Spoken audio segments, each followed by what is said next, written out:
The echoes of Ravensbrook. The old town of Ravensbrook had always been cloaked in mystery, its history tangled with whispers of vanished villagers and cursed lands. On the edge of the village stood a crumbling mansion, abandoned for decades, but its windows always seemed to watch. No one dared enter the grounds after sunset, for the village folk spoke of a darkness that consumed anyone who did. It was a quiet evening when Mark, a curious traveler, arrived in Ravensbrook.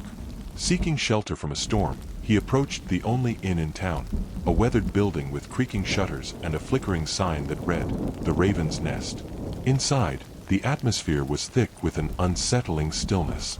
The innkeeper, a hunched old man named Dorian, welcomed him without a word, his eyes as black as the stormy night outside. He didn't speak much, except to offer Mark a single room with a warning. "Don't go near the mansion. It's not safe at night. The past never leaves." Mark, intrigued by the ominous warning, nodded but had no intentions of listening. As the night deepened and the wind howled, he found himself drawn to the mansion on the hill. It was said to have belonged to the Ravensbrook family, wealthy, influential, and loved by all, until they vanished one winter without a trace. The mansion stood like a dark sentinel, its silhouette looming against the storm clouds. Mark pushed open the rusted gates, his breath shallow with a mix of excitement and fear. The mansion's front door creaked open as if welcoming him inside. He stepped cautiously over the threshold, his flashlight flickering as the floorboards groaned beneath him. It didn't take long for Mark to realize that the house was alive with something else. A low, almost imperceptible hum that seemed to come from the walls themselves. As he ventured deeper into the house, the air grew colder, his breath visible in the dim light.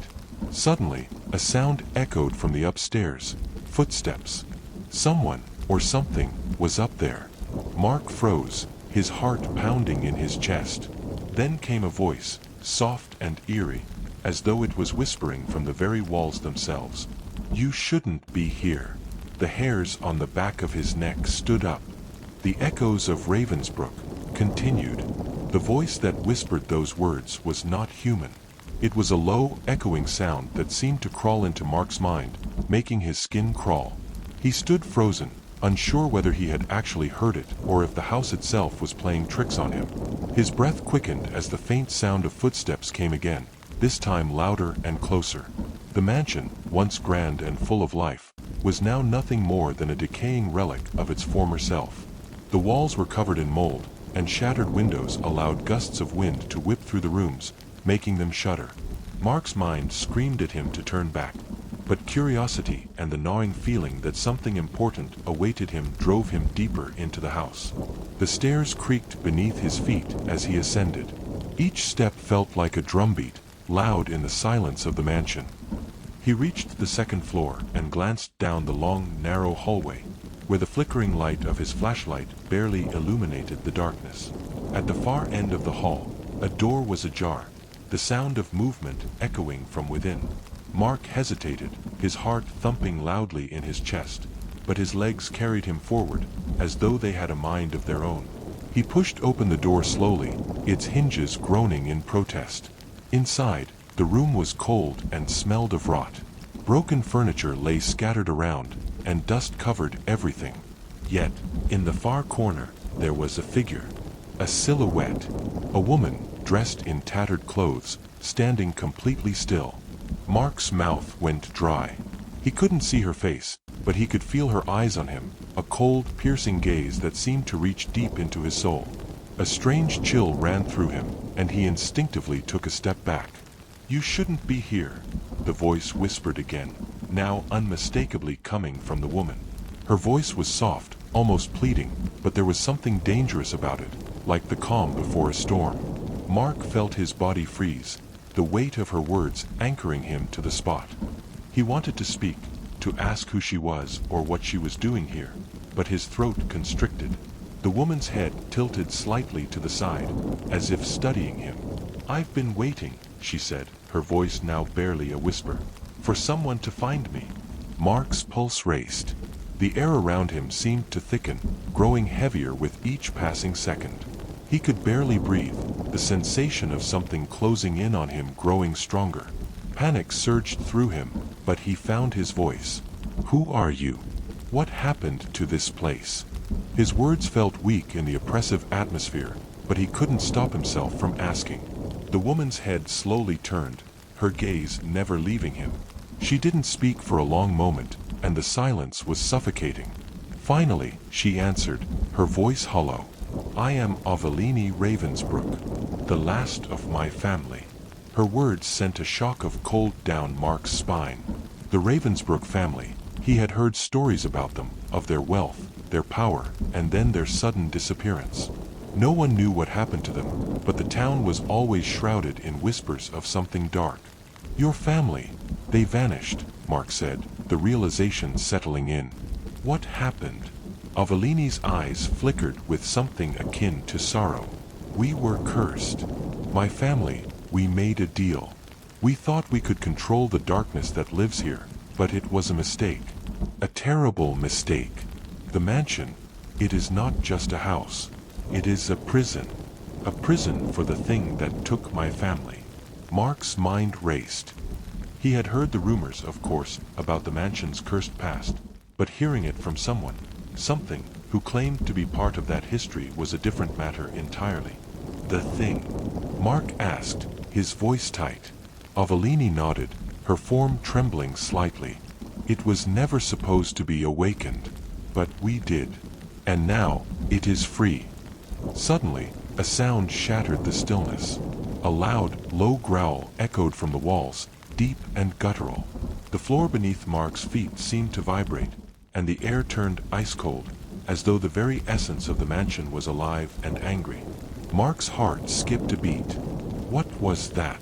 "The darkness," Avelini whispered, her voice growing more frantic. "It's coming. You have to leave. Before it finds you." Before Mark could respond, the door slammed shut behind him with a deafening crash. He spun around, his flashlight flickering violently as the room seemed to distort, the walls stretching and warping in impossible ways. A chilling laugh echoed from the depths of the mansion, low and mocking. Mark's breath came in short gasps. He reached for the door handle, but it refused to budge. The air around him grew heavier, the temperature dropping with each passing second. He turned back to Avelini, who was now standing much closer to him, her eyes wide with fear. "It's too late for me," she said, her voice trembling. "But you can still escape. You can still run." Mark took a step toward the door again, his pulse hammering in his ears. But then he saw it, the shadows that crept across the floor, gathering like a storm. They moved in unnatural patterns, swirling and twisting as if they had a life of their own. Avelini's figure flickered for a moment, her face contorted in terror. "You have to leave now. Don't let it take you too." The darkness surged toward him, and in that instant, Mark realized that the mansion was not just cursed, it was alive. A ravenous, insatiable entity that had been waiting for someone to step into its domain. And now, it was hunting him. With a surge of adrenaline, Mark slammed his shoulder into the door, forcing it open. He stumbled out into the hallway, his heart pounding. The air around him was thick, like he was wading through liquid darkness. The mansion seemed to warp and distort, twisting into impossible shapes. He couldn't tell which direction was forward, and the footsteps from behind him grew louder and louder. The laughter, sickening, cruel, echoed around him, filling the space with an overwhelming sense of dread. Mark ran, his mind racing as he fought to escape. The house itself seemed to conspire against him, the floors bending under his feet, the walls closing in. Suddenly, he saw it. The staircase that led to the front door. But the path to it was blocked, the hallway stretching out endlessly before him. And then, just as he thought he was lost, he saw Avelini again, her figure standing at the far end of the hall, her face contorted in agony. "It's too late for me," she whispered, her voice strained. "But you can still get out. Run. Now." Mark didn't hesitate. He bolted toward the stairs, the laughter of the darkness growing louder with each step. He could feel it, closing in around him. The mansion was collapsing, the very air thick with malevolent energy. As he reached the stairs, something grabbed him, a cold, skeletal hand that wrapped around his ankle and yanked him back. Mark screamed, struggling to break free, but the hand tightened, pulling him toward the darkness. His flashlight fell from his grip, spinning on the floor and casting eerie shadows across the walls. The last thing he saw before the darkness swallowed him whole was Avelini's face, her eyes filled with sorrow and despair. The mansion's walls closed in around him, and with a final blood-curdling scream, Mark vanished into the abyss. The echoes of Ravensbrook continued. Mark's scream echoed through the mansion, swallowed up by the ever-encroaching darkness. His body felt as though it was being torn apart, his very essence ripped from him, pulled into the void. The cold, skeletal hand that had grabbed him tightened, its grip like iron, dragging him deeper into the suffocating blackness. But then, just as his strength began to fail him, the pressure suddenly released. Mark tumbled forward, his body crashing onto the cold, rotting floor of the hallway. His breath came in ragged gasps as he struggled to regain his bearings. His vision blurred from the darkness that seemed to cling to him like a second skin. The mansion around him groaned, as if it was alive, a sentient being, suffused with hatred and malice. The laughter, a low, guttural sound, resounded in his ears once more. This time, it was louder, closer, as though something was toying with him, savoring his terror. His heartbeat thundered in his chest, his pulse racing as he scrambled to his feet, panic rising like a tidal wave. Mark spun around, searching for a way out, but the hallway seemed to stretch endlessly in all directions, like a maze without an exit. The air grew colder, and the walls pressed in on him, making the space feel smaller, suffocating. He could feel the eyes of the house on him, unseen but always present. And then he heard it, footsteps, slow, deliberate, echoing from somewhere behind him. His heart skipped a beat. He turned, his eyes scanning the shadows, and there, standing at the end of the hallway, was a figure. It was not Avelini this time. No, this figure was far more terrifying. It was tall, unnaturally tall, and its silhouette was twisted, malformed. The shadows seemed to wrap around it like a cloak, as though it were made from the very darkness itself. Mark's breath caught in his throat. The figure stepped forward, its movements jerky and unnatural. The sound of its footsteps was sickeningly sharp, like bone scraping against bone. It wore no face, only a black, gaping hole where its head should have been. Mark could feel the chill radiating from it, like death itself. The laughter began again, louder now, filling every corner of the mansion. It was a cruel, mocking sound, one that seemed to come from everywhere at once. "You shouldn't have come here," a voice rasped from the shadows. It was deep, inhuman, filled with malice. "You never should have entered Ravensbrook." Mark stumbled backward, his mind racing.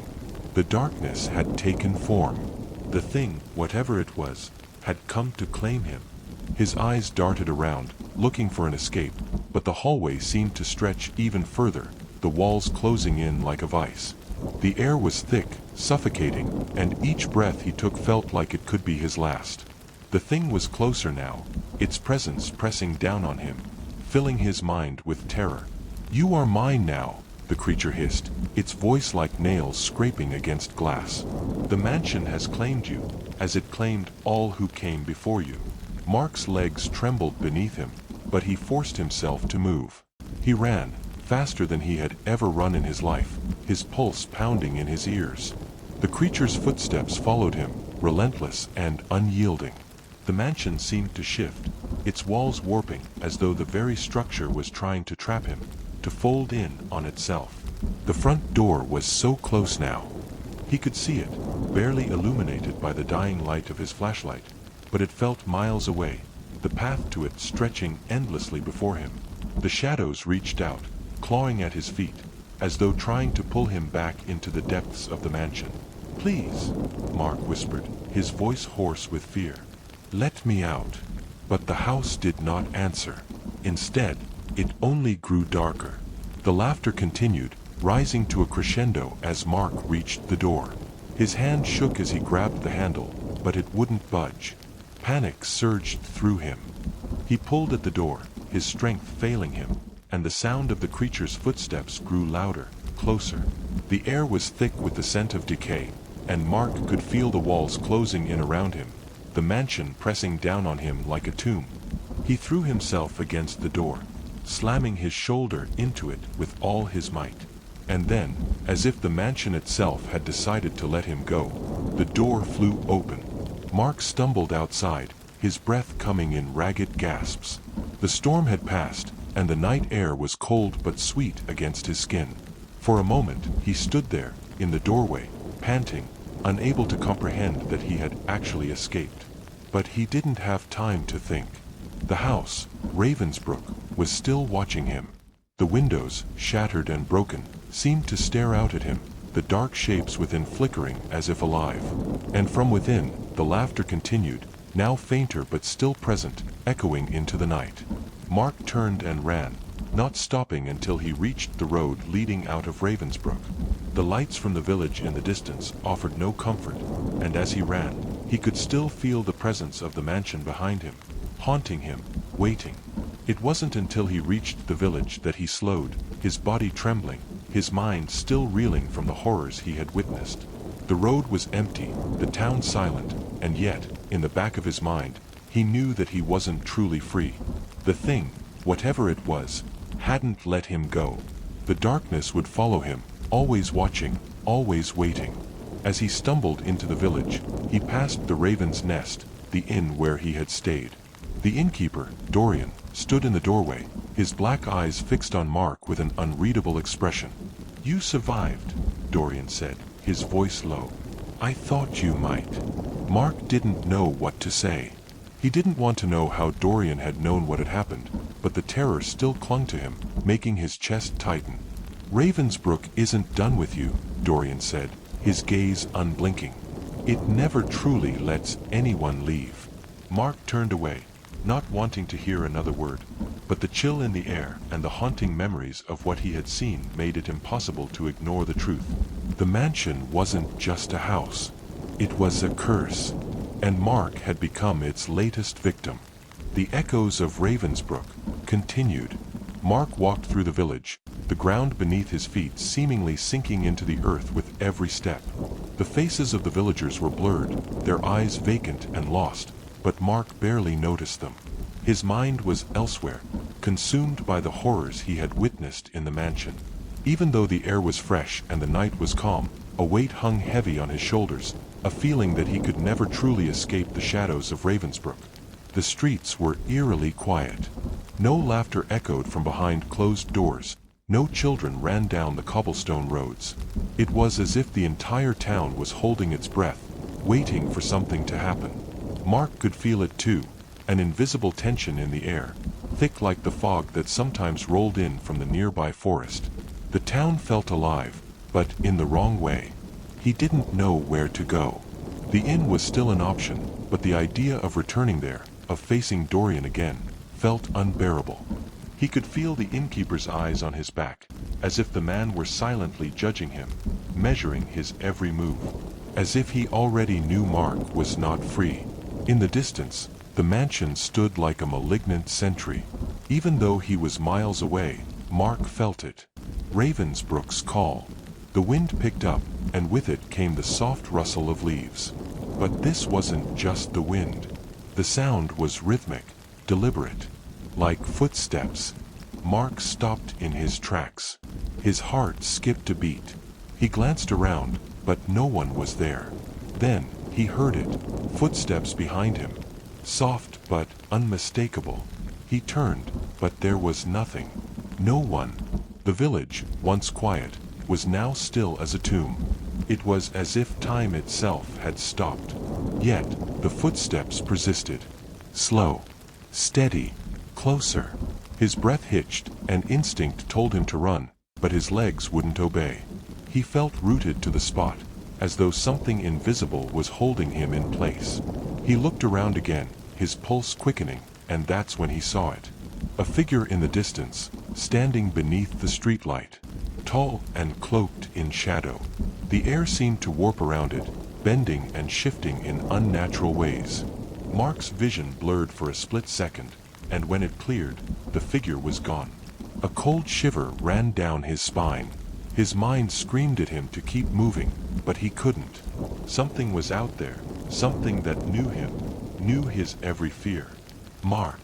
The whisper was so faint that he wasn't sure if it was real, but it chilled him to the bone. It came from behind him again, closer this time. He turned around, eyes wild, but the street was empty.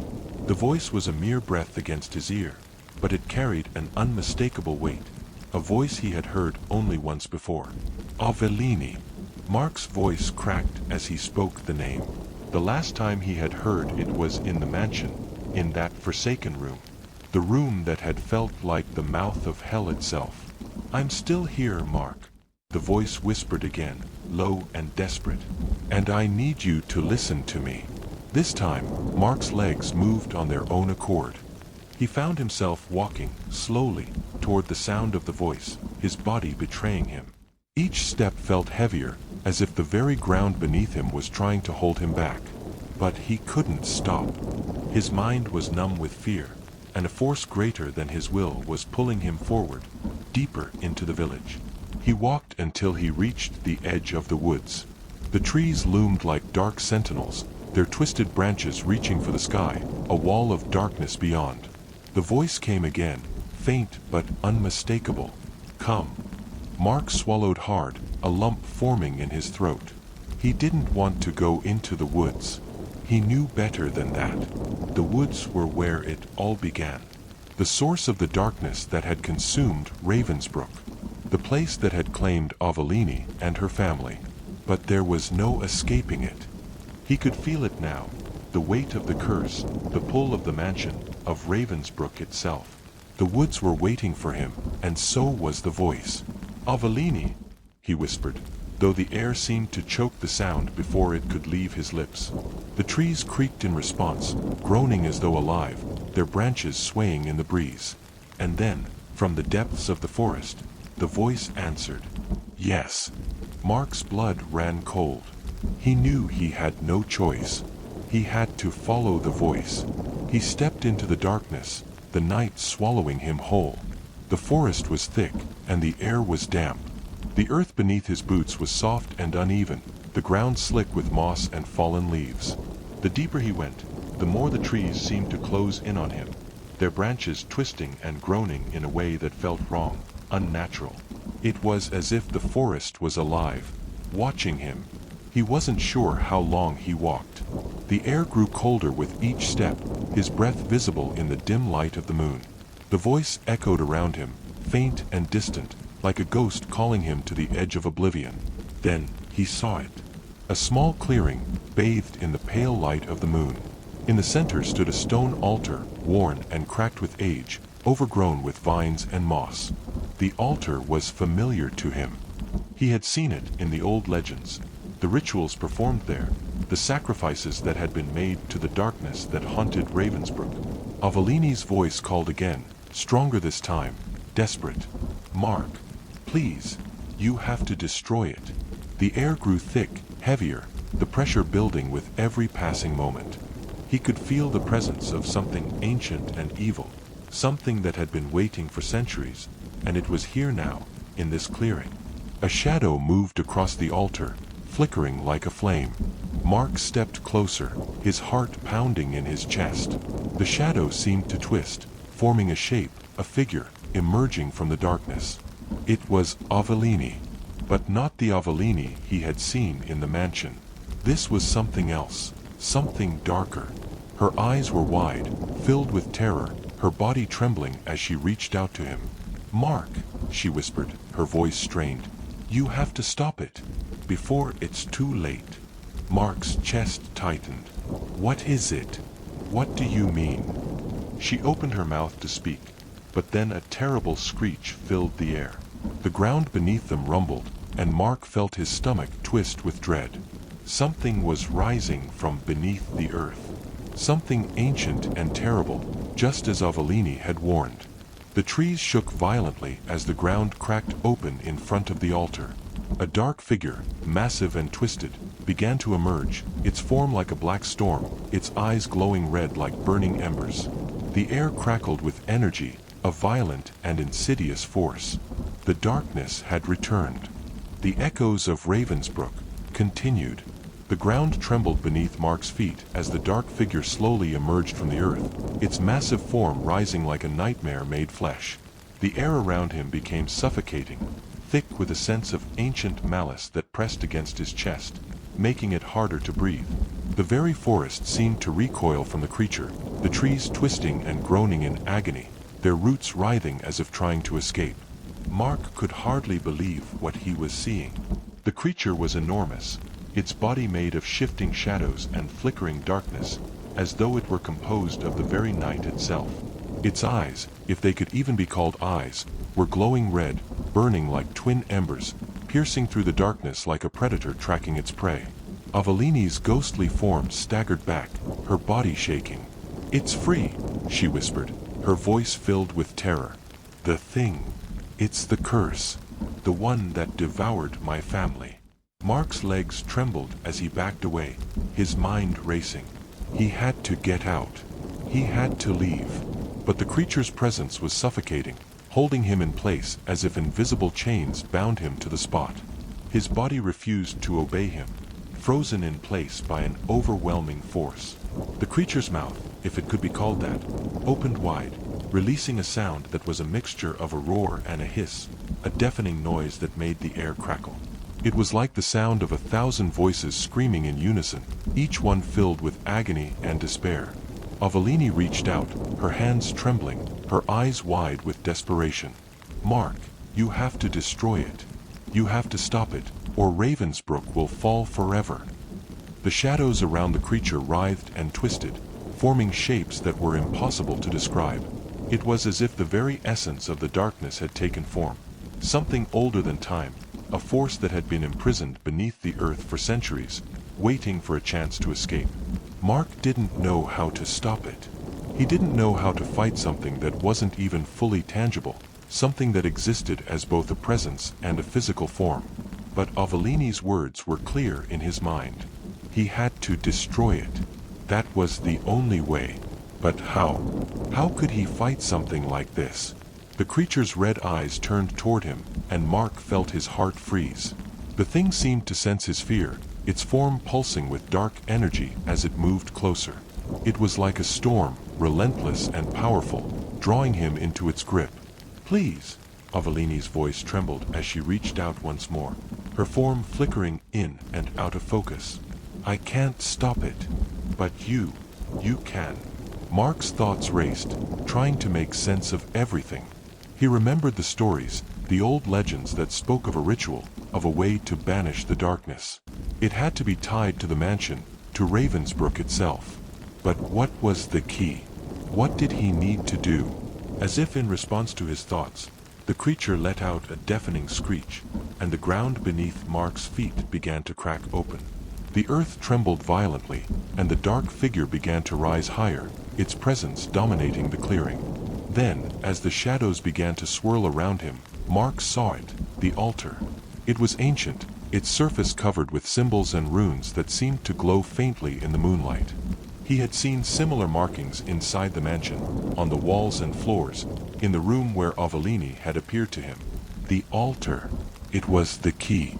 The realization struck him like a bolt of lightning. The altar had been the center of the ritual, the place where the darkness had been summoned. If he could somehow reverse the ritual, destroy the altar, perhaps he could banish the creature once and for all. But how? How could he destroy it without falling victim to the same fate as Avellini? The creature roared again, and Mark's thoughts snapped back to the present. He didn't have much time. Avellini's form was now flickering more rapidly, her eyes filled with sorrow and regret. She knew what had to be done, but she was powerless to stop the creature. She was just a shadow now, a remnant of the past. "Mark, you have to destroy the altar," she said, her voice trembling with urgency.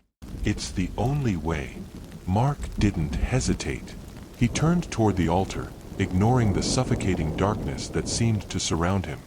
He could feel the presence of the creature behind him, its red eyes boring into his back, but he forced himself to focus. He reached out, placing his hands on the stone. The runes burned against his skin, and he hissed in pain, but he didn't pull away. The altar was the key, and he had to destroy it, no matter the cost. With a deep breath, he began to scrape away the moss and vines that covered the surface. The symbols were more intricate than he had realized, their power palpable in the air, thick like a storm. He traced the symbols with his fingers, hoping that he could somehow find the right pattern, the right way to break the curse. The ground beneath him shook violently, and the creature let out another terrible roar, sending a wave of terror through Mark's body. But he didn't stop. He focused on the altar, on the symbols, on Avellini's voice in his head, urging him to finish it. "Mark," Avellini whispered, her voice fading. "You must. Before it's too late." The symbols on the altar began to glow, brighter and brighter, until they illuminated the entire clearing with an eerie, unnatural light. Mark could feel the power building, the air vibrating with energy. He was close. He could feel it. But then, in an instant, the darkness surged forward. The creature roared, its claws reaching out for him, and Mark felt an overwhelming force slam into him, knocking him back onto the ground. The altar cracked open, the runes flaring brightly as if in protest. "No!" the creature screamed, its voice a mixture of fury and pain. "You will not stop me." Mark's head spun, his body battered and bruised from the force of the creature's strike. But he refused to give up. With every ounce of strength he had left, he lunged forward, reaching for the altar's heart.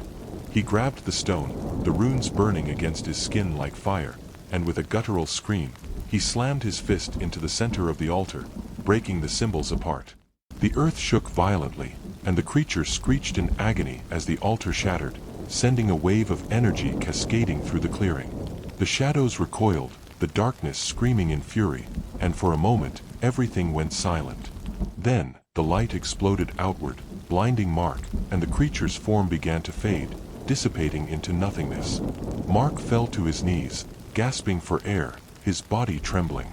The world around him spun, the ground beneath him unstable. He had done it. He had destroyed the altar. The curse was broken. But there was still one lingering question in his mind. Was it truly over? The echoes of Ravensbrook continued. The ground trembled beneath Mark's feet as the dark figure slowly emerged from the earth, its massive form rising like a nightmare made flesh. The air around him became suffocating, thick with a sense of ancient malice that pressed against his chest, making it harder to breathe. The very forest seemed to recoil from the creature, the trees twisting and groaning in agony, their roots writhing as if trying to escape. Mark could hardly believe what he was seeing. The creature was enormous, its body made of shifting shadows and flickering darkness, as though it were composed of the very night itself. Its eyes, if they could even be called eyes, were glowing red, burning like twin embers, piercing through the darkness like a predator tracking its prey. Avellini's ghostly form staggered back, her body shaking. "It's free," she whispered, her voice filled with terror. "The thing. It's the curse. The one that devoured my family." Mark's legs trembled as he backed away, his mind racing. He had to get out. He had to leave. But the creature's presence was suffocating, holding him in place as if invisible chains bound him to the spot. His body refused to obey him, frozen in place by an overwhelming force. The creature's mouth, if it could be called that, opened wide, releasing a sound that was a mixture of a roar and a hiss, a deafening noise that made the air crackle. It was like the sound of 1,000 voices screaming in unison, each one filled with agony and despair. Avellini reached out, her hands trembling, her eyes wide with desperation. "Mark, you have to destroy it. You have to stop it, or Ravensbrook will fall forever." The shadows around the creature writhed and twisted, forming shapes that were impossible to describe.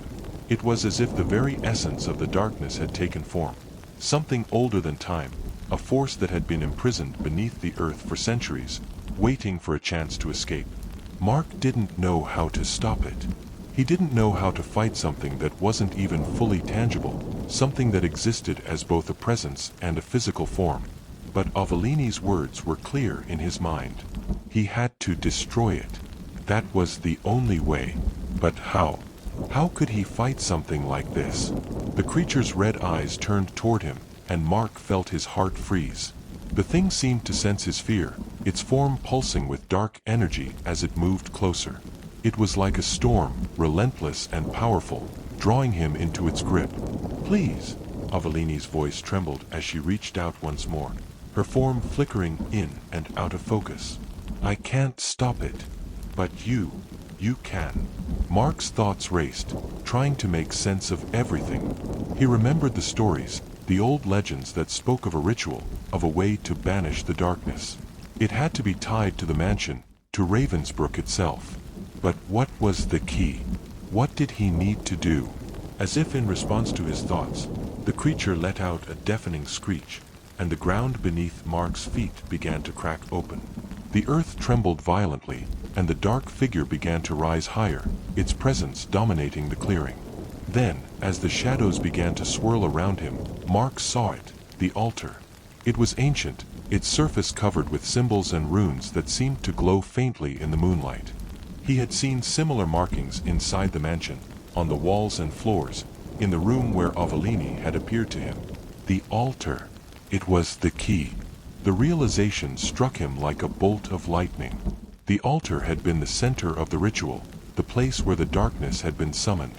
If he could somehow reverse the ritual, destroy the altar, perhaps he could banish the creature once and for all. But how? How could he destroy it without falling victim to the same fate as Avelini? The creature roared again, and Mark's thoughts snapped back to the present. He didn't have much time. Avelini's form was now flickering more rapidly, her eyes filled with sorrow and regret. She knew what had to be done, but she was powerless to stop the creature. She was just a shadow now, a remnant of the past. "Mark, you have to destroy the altar," she said, her voice trembling with urgency. "It's the only way." Mark didn't hesitate. He turned toward the altar, ignoring the suffocating darkness that seemed to surround him. He could feel the presence of the creature behind him, its red eyes boring into his back, but he forced himself to focus. He reached out, placing his hands on the stone. The runes burned against his skin, and he hissed in pain, but he didn't pull away. The altar was the key, and he had to destroy it, no matter the cost. With a deep breath, he began to scrape away the moss and vines that covered the surface. The symbols were more intricate than he had realized, their power palpable in the air, thick like a storm. He traced the symbols with his fingers, hoping that he could somehow find the right pattern, the right way to break the curse. The ground beneath him shook violently, and the creature let out another terrible roar, sending a wave of terror through Mark's body. But he didn't stop. He focused on the altar, on the symbols, on Avelini's voice in his head, urging him to finish it. "Mark," Avelini whispered, her voice fading. "You must, before it's too late." The symbols on the altar began to glow, brighter and brighter, until they illuminated the entire clearing with an eerie, unnatural light. Mark could feel the power building, the air vibrating with energy. He was close. He could feel it. But then, in an instant, the darkness surged forward.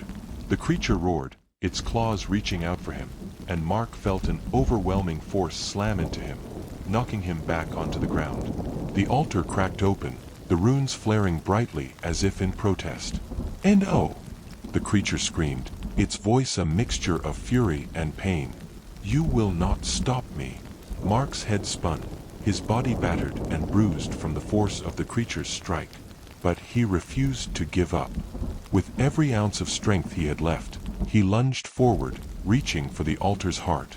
He grabbed the stone, the runes burning against his skin like fire, and with a guttural scream, he slammed his fist into the center of the altar, breaking the symbols apart. The earth shook violently, and the creature screeched in agony as the altar shattered, sending a wave of energy cascading through the clearing. The shadows recoiled, the darkness screaming in fury, and for a moment, everything went silent. Then, the light exploded outward, blinding Mark, and the creature's form began to fade, dissipating into nothingness. Mark fell to his knees, gasping for air, his body trembling. The world around him spun, the ground beneath him unstable. He had done it. He had destroyed the altar. The curse was broken, but there was still one lingering question in his mind. Was it truly over? The echoes of Ravensbrook continued, The light from the shattered altar faded, and for a moment, Mark thought he had lost his grip on reality. The air grew still, and the silence that followed the creature's death was unnerving. The forest around him was eerily quiet now, as if it had been drained of all life. The weight that had pressed down on him since entering Ravensbrook began to lift, and Mark could breathe more easily, but something still gnawed at the edges of his mind. Something felt unfinished, incomplete. He pushed himself to his feet, his limbs shaking with exhaustion. His skin was scorched from touching the altar's runes, and his chest burned from the force of the creature's blow. His head pounded with the memory of the darkness, the echo of the creature's haunting voice, but the sense of dread was beginning to fade. At least the immediate danger had passed. Yet, there was still a sense of unease in the air. The forest seemed to hold its breath, as if waiting for something. Avellini's form flickered in front of him, her spectral figure barely visible in the dim light. She seemed to hover near the broken altar, her expression unreadable, her eyes filled with a sorrow that made Mark's heart ache. "Is it over?" he asked, his voice hoarse. "Is the curse truly gone?" Avellini's form swayed gently, as though caught in an unseen breeze. Her eyes locked onto his, and she nodded slowly, though her gaze was filled with a deep sadness. "It's over," she said softly. "But it's not the end, Mark. The curse is broken, but the echoes will remain." Mark frowned, taking a step closer. "Echoes? What do you mean?" "The creature is gone." Avellini sighed, her ethereal form flickering as if struggling to remain present. "The darkness was never just one thing, Mark. It was never only the creature. The curse, the mansion, Ravensbrook itself, they were all connected, and the echoes of what happened here will live on, in the very land itself." Mark's stomach tightened. "You mean the mansion could come back? The darkness?" "No," Avellini replied, her voice shaking. "The mansion is gone. The thing, the darkness, it's destroyed. But the land remembers. It has absorbed everything, every drop of pain, every bit of suffering, every wrong. Even with the creature gone, the echoes of those who lived here, who died here, still linger." Mark's heart sank. He had hoped that destroying the altar, breaking the curse, would be enough, that he would be free. But now he understood that the land itself had been twisted by the darkness for so long that even the act of ending it couldn't erase the scars left behind. "The people of Ravensbrook," Mark said, realization dawning on him. "The villagers. They were affected, weren't they? They were never free from the curse." Avellini nodded, her translucent figure growing fainter with each passing moment. "Yes. The curse has haunted them for generations. Even after my family disappeared, the darkness never truly let them go. They lived in its shadow, never realizing it was consuming them." Mark's chest tightened as the truth hit him. The villagers had always been connected to the mansion, to the Ravensbrook family's dark history. They had been victims of the curse, just like him, trapped in a town that had been claimed by an ancient evil. And now, even though the creature was gone, the echoes of that past would never truly fade. Avellini's voice softened. "There are still others. Those who remain in the village, still bound to this place. They will never escape the echoes." Mark swallowed, staring out into the dark woods. The village felt so far away now, but the weight of what had happened there, the horrors, the lives ruined, was still with him. He had thought that by destroying the altar, he would break free, but now he understood. The land was still cursed. The villagers, those still alive, would carry the shadows with them forever. "I can't leave them like this," Mark said, determination creeping into his voice. "I can't just walk away." Avellini's form flickered again, her face twisted in anguish. "You can't save them all, Mark. The echoes are too strong. Even if you tried, you would never truly free them. The darkness is in their blood, in their bones. You can't erase what's been done. I couldn't." The wind shifted suddenly, carrying a chill through the clearing. Avellini's form flickered, becoming more and more faint, like the last vestiges of a fading dream. "I'm sorry," she whispered, her voice barely audible. I wanted to help, but there's nothing left for me here. Nothing for you, either. Mark stepped forward, his chest tightening. Avellini, wait. Don't go. Please. But she was already gone, her form dissipating like smoke on the wind, leaving nothing behind but the faintest echo of her voice. Mark stood alone in the clearing, the silence pressing in on him. The trees, now still, no longer whispered with the same sense of malevolence, but they still felt heavy, as if they were haunted by the past, by the memories of those who had lived and died here. The curse had been broken, the creature had been destroyed, but the echoes of Ravensbrook, the pain, the suffering, the twisted legacy, would linger, perhaps forever. The land had absorbed everything, every fragment of darkness, every wrong that had been done, and Mark would never be free. The echoes of Ravensbrook continued. Mark stood in the clearing, the weight of Avellini's words heavy on his shoulders. The forest around him seemed to breathe with the ancient power that had seeped into the land, leaving behind scars that could never be undone. The darkness may have been destroyed, but something more insidious remained, the lingering presence of the curse. It lived on in the soil, in the trees, in the bones of the town itself. He felt a sense of loss, a deep, gnawing emptiness. It wasn't just Avellini that had vanished. It was the chance at redemption, the hope that there could be a way to sever the bond between the land and its past. Even with the creature's destruction, Ravensbrook remained a place of shadow. He turned back toward the village, the path now clear through the dark woods. The silence was overwhelming. The once oppressive feeling of being hunted had lessened, but the echoes of the past, of the village's tragic history, seemed to linger in the air. Mark knew that his departure from Ravensbrook wouldn't bring the closure he sought. But perhaps there was still one thing he could do. He began walking back to the village, his steps slow but determined. The road seemed to stretch ahead of him forever, the houses barely visible in the distance, each one a tombstone marking the residents' unspoken grief.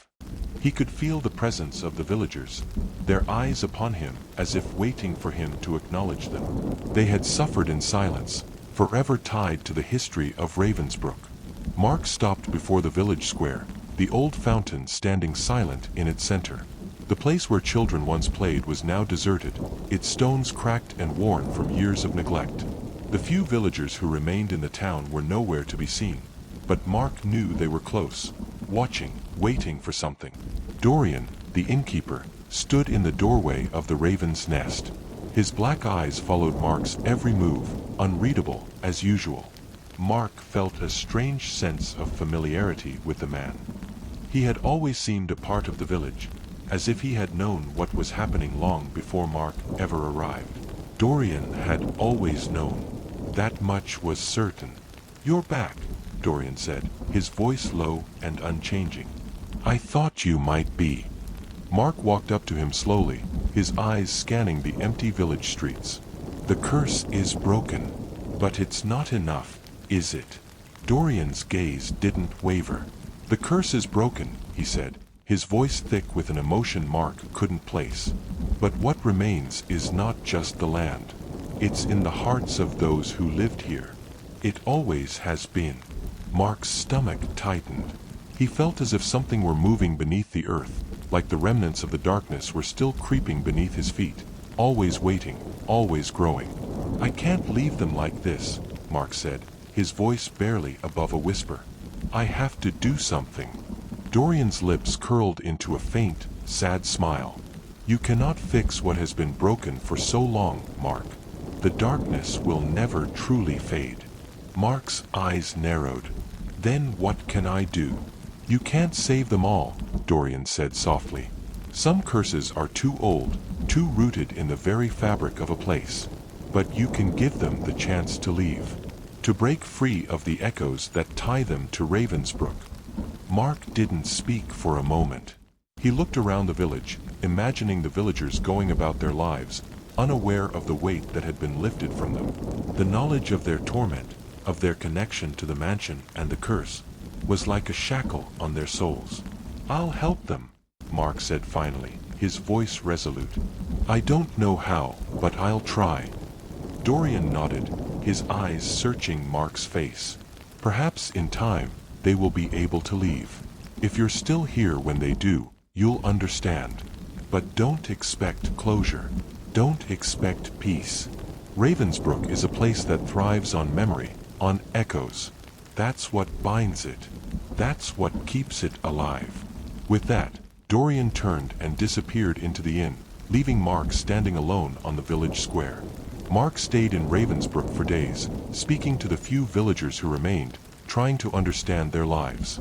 He learned that most had no memory of what had truly happened, their lives shaped by the shadows of the mansion's past. Some remembered fleeting flashes of terror, but they had no way of piecing together what had happened before the curse. All they knew was that they were bound to the land, tied to a history that they could never escape. The air began to change in Ravensbrook. The shadows no longer felt as oppressive, but Mark could still feel the pull of the past. The village began to wake up, slowly. Some villagers left, the older ones most of all. The young ones began to look toward the future, but Mark knew that the past could never fully be erased. The curse might have been lifted, but the echoes would live on, passed down from one generation to the next. Mark eventually made the decision to leave the village. He had done what he could. He had destroyed the creature, severed the connection to the mansion, and spoken to the villagers who still clung to the ghosts of their past. But even as he walked away, the land behind him seemed to pulse with a quiet, stubborn life, unwilling to let go of what it had been. As he left Ravensbrook, the wind whispered through the trees one last time. "Thank you, Mark." The voice was faint, almost lost in the rustling leaves, but Mark recognized it. Avellini. Her voice was no longer filled with fear, but with gratitude.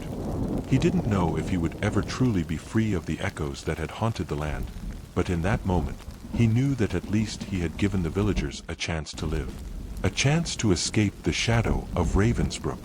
As Mark walked into the distance, the village behind him faded into the mist. The mansion, the curse, and the darkness were gone, but the echoes of Ravensbrook would remain. And so would Mark, forever tied to the land in ways he could never fully understand. The echoes of Ravensbrook continued. Mark's journey away from Ravensbrook felt long and drawn out.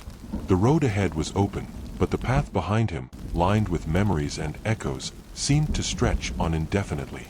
The farther he walked, the heavier the weight of what he had left behind seemed to grow. He had done what he could, destroyed the creature, helped the villagers, and tried to unearth the darkness that had poisoned the land for so long. But as he left, he couldn't help but feel that something had been left undone. The sun hung low on the horizon, casting long shadows over the countryside. Mark had always found comfort in the open road, in the quiet journey, but today it felt different. The land felt empty, like something had been erased, and there was nothing left in its place. The world around him seemed quieter than before. As he traveled, the memory of the village, the broken altar of Avellini's voice, kept echoing in his mind. He had promised to help, to give them a chance at peace. And yet, even as the village receded behind him, Mark knew he hadn't fully understood what peace meant for Ravensbrook. The echoes would never disappear. They were woven into the very fabric of the land. He stopped at a small village on the outskirts of Ravensbrook, seeking rest for the night. As he entered the local inn, something struck him immediately. The air felt familiar, heavy with an invisible weight, as though the shadows of Ravensbrook had followed him. The innkeeper greeted him with a cold, empty smile, as if he had been waiting for him. "Room for the night?" the innkeeper asked, his voice flat, unremarkable. Mark nodded, his unease growing. He couldn't shake the feeling that the curse, or whatever lingered from the land of Ravensbrook, was following him. Later that night, as Mark lay in bed, staring at the ceiling, he heard the familiar whisper. Soft, faint, but undeniable. "Mark, come back." It was Avellini's voice. It drifted in through the cracks of the room, carrying with it an unmistakable sorrow. Mark bolted upright in bed, his heart racing. He hadn't heard her voice since he left the village. And yet, it was here again, as clear as if she stood beside him. He pushed the blankets off his legs and stood, the chill of the room creeping through his skin. He moved toward the door, his hand trembling as he reached for the handle. But just as he touched it, a voice, this time a darker, more sinister whisper, spoke from the darkness beyond the walls. "Do not return." Mark froze, his body stiff with fear. The voice had come from everywhere. The walls, the shadows, even the very air seemed to hum with an eerie power. He turned, expecting to see something or someone in the corner of the room, but there was nothing. "Do not return, Mark," the voice repeated. "You are never free." The room seemed to close in around him, the walls pressing against him. The temperature dropped, and the oppressive feeling of the darkness, the same that had clung to Ravensbrook, flooded his senses. It wasn't over. It hadn't truly been finished. No matter how far Mark ran, the curse was still there, following him like a shadow. Suddenly, the door creaked open, and Mark didn't have time to react before he was yanked toward it. The force was strong, unnatural. He tried to break free, but it was as if something powerful was pulling him back into the depths of the darkness. "Mark," the voice called again, growing stronger. "You can never leave." He slammed into the wall, his head ringing with the disorienting power of the curse. The shadows twisted around him, tightening like a noose. The whispers from Ravensbrook echoed in his ears, and he saw glimpses of the mansion, its rotting walls and shattered windows, standing like a ghost in the distance. Suddenly, Mark understood. He hadn't just left Ravensbrook physically. He had left part of himself behind. The echoes had followed him. They had always followed him. The door to his room slammed shut, and in an instant, Mark found himself standing in the village square once more. The villagers were there, silent, their faces hollow.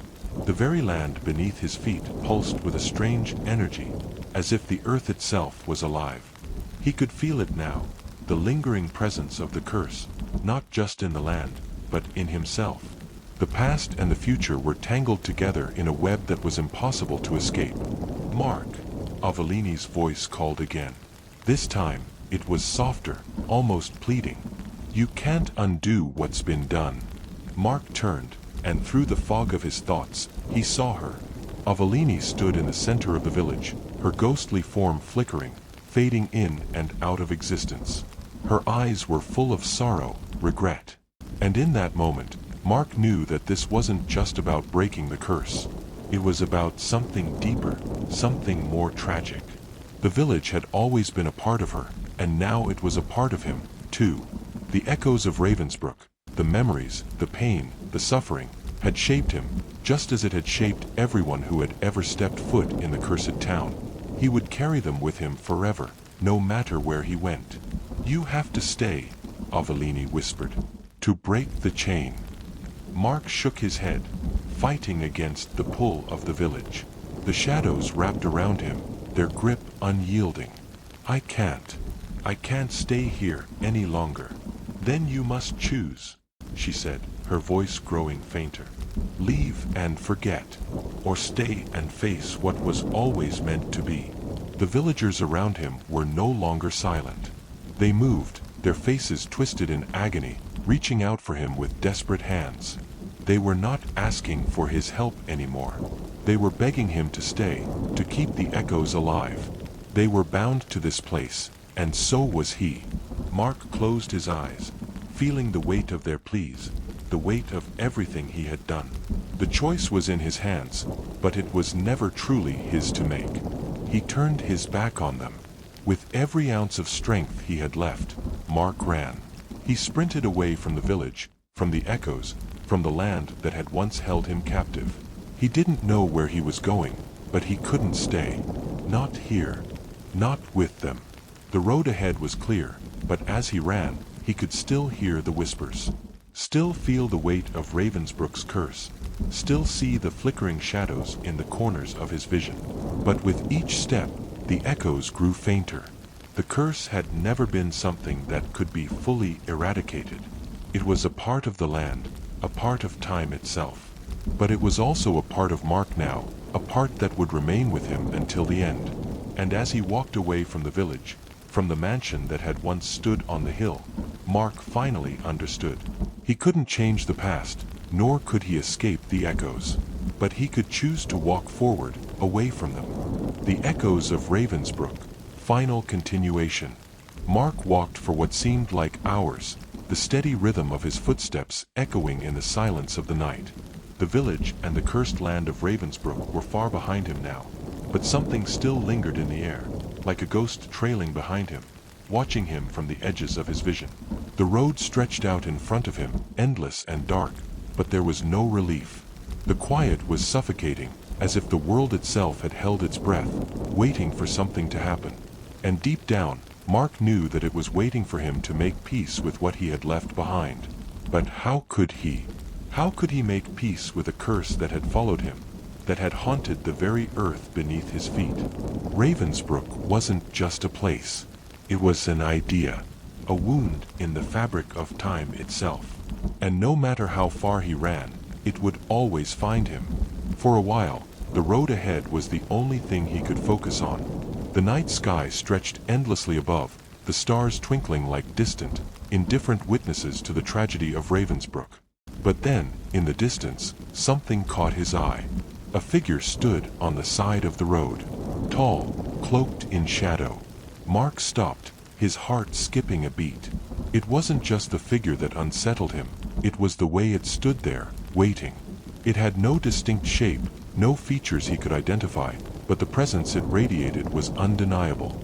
The darkness seemed to bend around it, like the air itself was drawn into its presence. Mark. The voice came, deep and haunting. It wasn't the voice of Avellini, nor the sinister voice that had haunted him before. It was something else, something colder. You can never escape. Mark's blood ran cold. He had hoped that leaving the village would sever the tie, but in that instant, he realized the truth. The curse of Ravensbrook wasn't tied to the land alone. It was in the very air he breathed, in the marrow of his bones. It had marked him, and there was no running from it. The figure moved toward him, its presence growing more intense, almost tangible. Its outline flickered in the dim light, like a shadow struggling to stay anchored to the real world. And yet, despite its inhuman form, Mark could sense something familiar in it. A connection to the mansion, to the darkness. He took a step back, but his body felt heavy, like the earth beneath him was trying to pull him into its depths. "No," Mark whispered, his throat dry. "I broke it. I destroyed it. The creature is gone. Ravensbrook is free." The figure tilted its head, a gesture that made the hairs on the back of his neck stand on end. It was mocking him. "You think you destroyed it? You think you can undo the past? The echoes are eternal, Mark. They never end. They just change shape. And you are the vessel." Mark's mind spun. The words twisted in his mind, a never-ending loop. The echoes, the curse, they weren't just bound to the land. They were bound to him. He had been marked the moment he set foot in Ravensbrook. The mansion, the shadows, the creature, it was all part of him now. And that was why the figure stood before him, why it had followed him. "No," Mark said, more firmly this time. "I can't accept that. I won't." But the figure's laugh filled the air, a low, guttural sound that echoed with centuries of torment. It felt like the very ground beneath him was vibrating with the laughter, shaking with the weight of the past. "You don't have a choice," the figure said, its voice cold, final. "You are bound to Ravensbrook, just as we all are. You cannot escape what you have become." Mark clenched his fists. The memories of the village, of the mansion, the cursed altar, of Avellini's spirit, they all surged within him, clashing with the resolve he had held onto for so long. He wanted to be free, but he had already known, deep down, that freedom was a lie. There was no escaping the echoes, no escaping Ravensbrook. But that didn't mean he had to give in. "No," he repeated, more determined now. "I choose what I am. I choose to walk forward. I choose to live." The figure's eyes, if they could even be called eyes, glowed with an eerie red light, and the shadows around it grew darker, almost suffocating. The land beneath Mark's feet seemed to tremble, but he stood his ground. He had faced the darkness before. He had fought it. And he wasn't about to let it consume him now. "You may choose," the figure said, its voice colder than ever. "But you cannot escape the echoes." Mark took a deep breath and stepped forward, pushing past the figure as it stood unmoving. The shadows writhed around him, clawing at him, but he didn't look back. He walked into the night, the road stretching out before him, endless and unknown. Behind him, the figure stood still, its form fading into the darkness. "You will never be free," it called after him, but its voice was lost in the wind. Mark didn't respond. He didn't have to. He had made his choice. And no matter what the echoes of Ravensbrook tried to do, they would not define him. As he walked into the darkness, the weight of the curse still clung to him, but it no longer held him captive. He had carried the past with him for so long, but now, he would carry it on his terms. The echoes might never stop following him, but he would never stop moving forward. The Hollow's Edge. A strange fog clung to the edges of Hollow's Edge, a town so small it barely existed on any map. Nestled between towering, twisted trees, it seemed as if the town had been forgotten by time, left to rot at the edge of the world. The roads were cracked, the houses looked as though they might fall into the earth at any moment, and the air had a chill to it, even in the heat of summer. No one came to Hollow's Edge willingly. It wasn't that people didn't know it existed, it was more that they forgot it existed. And once you did, you didn't remember it until you found yourself standing at the edge of the town, gazing in, wondering why you were there. Mila had heard the name in passing at a nearby gas station, a whispered conversation between two strangers. She didn't know why it caught her attention, but something about it sparked an interest, a flicker of curiosity. Hollow's Edge. It sounded like a place from an old folk tale, a name that felt both ominous and alluring. She hadn't planned on visiting, but then she had. Her car's engine sputtered as it passed the last sign marking the outskirts of town. The fog had thickened, pressing down on the ground like a heavy blanket. She squinted through the windshield, trying to make out the faint outlines of buildings that loomed in the distance. There was something unnerving about the way the fog clung to the trees, how the air seemed so still. Even the birds, which she had been hearing just moments ago, had fallen silent. Mila slowed the car and pulled into a small parking lot in front of what looked like the only diner in town. The neon sign above it buzzed erratically, its flickering light casting an unnatural glow over the area. She hesitated for a moment before grabbing her bag and stepping out into the cold. The diner door creaked as she opened it, and a bell overhead tinkled softly. Inside, it was warm, but the warmth felt wrong, as though it didn't come from the heaters but from something older, something that made the air thick and heavy. Behind the counter sat an older man, his skin pale, nearly translucent. His eyes, though, were sharp, and his gaze seemed to pierce through her with an unsettling clarity. He gave her a thin smile. "Welcome to Hollow's Edge," he said, his voice dry, like gravel grinding against stone. Mila glanced around, noting the few patrons in the diner, most of them staring into their cups of coffee, unmoving. There was no sound of conversation, no laughter, just the soft clink of silverware against ceramic. It was the kind of silence that felt alive, as though it were waiting for something to happen. "Thanks," Mila muttered, walking toward the counter. She couldn't shake the feeling that something was wrong. She didn't know what it was, but it was a familiar feeling, one she had learned to trust over the years. I just needed a place to stop for a while." The man nodded slowly, his smile widening just a fraction, though it didn't reach his eyes. "Of course, miss. We don't get many visitors. But you'll find the town's got a lot to offer, if you know where to look." Mila wasn't sure how to respond to that. She pulled out a chair and sat down, placing her bag on the floor beside her. The other patrons didn't seem to notice her at all, as if they were invisible to one another. It was as though they were waiting for something, waiting for her. The man behind the counter set a mug of coffee in front of her with a soft thud. The smell was strong, too strong, like burnt beans mixed with something acrid. He didn't say another word, just stood there watching her. Mila took a sip, and immediately, her throat burned, as if the coffee had been laced with something sharp, something toxic. Her hand trembled slightly as she put the mug back down. "Is everything all right?" the man asked, his voice too soft, too knowing. Mila didn't answer. Instead, she looked around, her eyes narrowing as she studied the diner more carefully. There was something about the way the fog seemed to creep up against the windows, pressing against them from the outside, like it was trying to get in. And then, in the corner of her eye, she saw it. A shadow moved. It wasn't a person, not exactly. The shape was too long, too thin, and it seemed to stretch unnaturally against the edges of the walls. Mila blinked, and it was gone. But she knew she had seen it. She knew it hadn't been a trick of the light. The man behind the counter was still watching her. "What is it you're looking for, miss?" he asked, his voice suddenly low, almost like a whisper. "What brought you to Hollow's Edge?" Mila swallowed hard. She wanted to say nothing. She wanted to leave. But something was pulling her in, keeping her here, making her ask the one question she didn't want to know the answer to. "What happens here?" she asked quietly, her voice shaking just slightly. "What's this town? What's it really about?"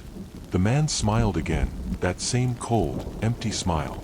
"Hollow's Edge is a place for those who have nowhere else to go, miss. And for those who should never leave." The Hollow's Edge continued. Mila's stomach tightened as the man's words hung in the air, thick with meaning.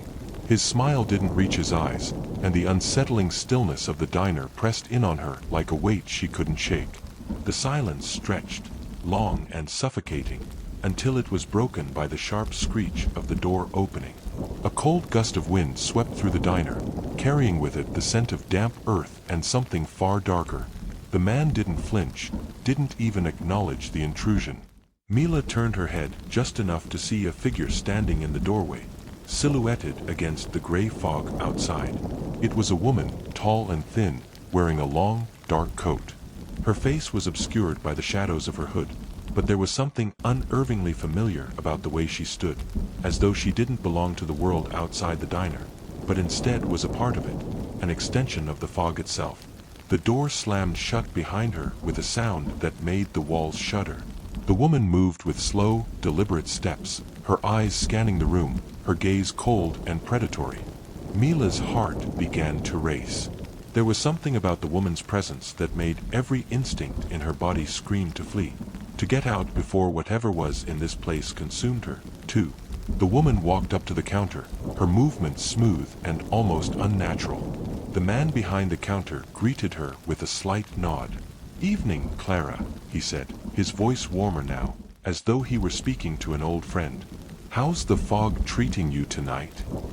Clara, the woman's name, gave a small, clipped smile. "It's fine. It always is." Mila could feel the tension in the air, thick and suffocating. The diners in the booth, the ones who had been sitting silently all this time, didn't even seem to notice her arrival. It was as if they were all trapped in a moment, suspended in time, waiting for something to happen. And Mila couldn't shake the feeling that whatever it was, she was meant to witness it. Clara took a seat at the counter beside her, her presence looming like a shadow. She didn't acknowledge Mila, but Mila couldn't stop herself from glancing at her, drawn to the strange energy that radiated from the woman. "Something's wrong here, isn't it?" Mila blurted out, her voice sharp with the need for an answer. She didn't know why she asked, but the question escaped her before she could stop it. "I can feel it. I don't think I'm supposed to be here." Clara turned slowly, her eyes catching the dim light. They were cold, too cold, like the fog itself.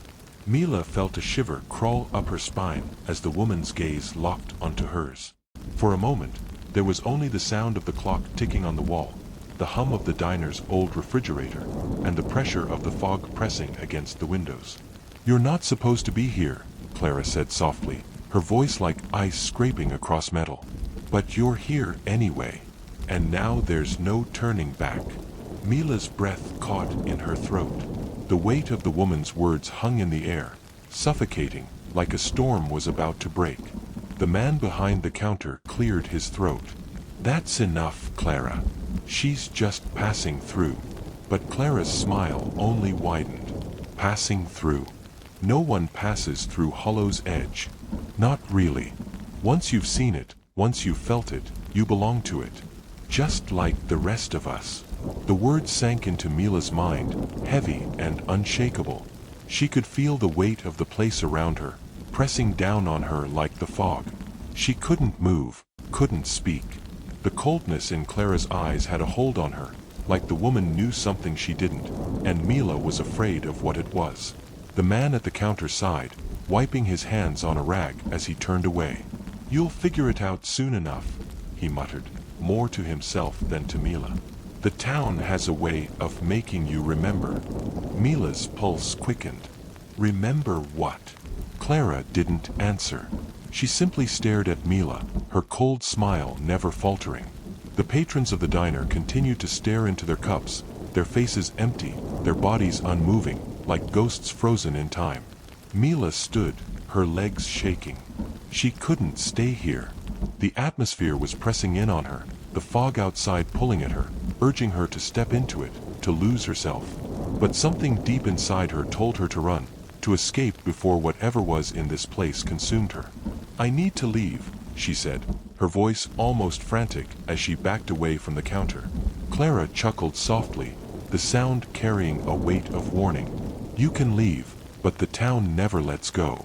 Hollow's Edge doesn't allow escape. Not unless it chooses to."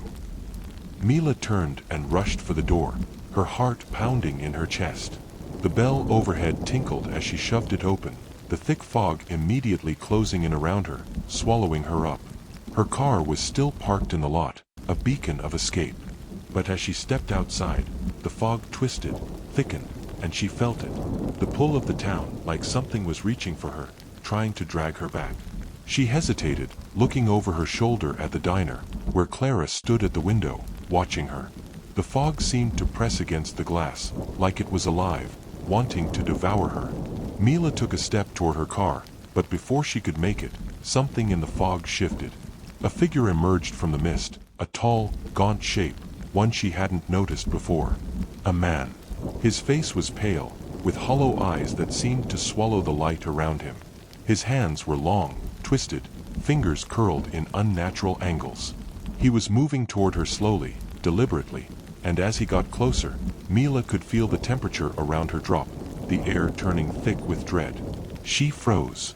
"Welcome to Hollow's Edge," the man said, his voice a low rasp that seemed to scrape against her soul. The fog thickened again, and the figure seemed to multiply, as if there were more of them, more faces emerging from the mist, watching her.